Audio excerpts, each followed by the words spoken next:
პრინცი უილიამი 2011 წელს დაოჯახდება. დიდი ბრიტანეთის სამეფო ოჯახის მემკვიდრე საცოლესთან ერთად მედიის წინაშე წარსდგა და მომავალი ქორწინების შესახებ ოფიციალურად გამოაცხადა. ჟურნალისტებმა პრინცის მომავალი მეუღლის ქეით მიდლტონის თითზე ლედი დიანას საფირის ბეჭედი შენიშნეს.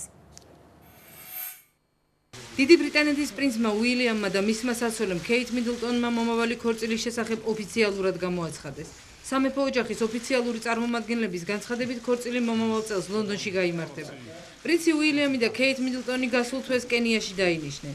ბრიტანეთის ტახტის მემკვიდრე ჟურნალისტების წინაშე მის საცოლესთან ერთად წარსდგა. მედიის განსაკუთრებული ყურადღება პრინცესა დაიანას ნაქონმა საფირის ბეჭედმა მიიქცია, რომელიც პრინცმა მის საცოლეს აჩუქა. ქეითი საზოგადოების წინაშე სწორედ ამ ბეჭდით წარსდგა. ეს საგვარეულო ბეჭედია, რომელიც მამამ ჯვრის წერაზე დედას აჩუქა და ვიფიქრე, რომ ეს საუკეთესო საჩუქარი იქნებოდა. ეს ბეჭედი სამი კვირა ჩანთით დამქონდა და მუდმივად მისი დაკარგვის შიში მქონდა, რადგან ის დიდი ისტორიის მატარებელია.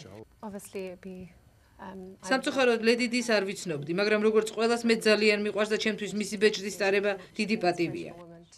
ქეით მიდლტონი მდიდარი ოჯახის შვილია, მისი მამა ყოფილი ავიადისპეჩერი, დედა კი ყოფილი ბორტგამცილებელია. ოჯახი საკუთარი ბიზნესითაა დაკავებული და საკმაოდ შეძლებულია.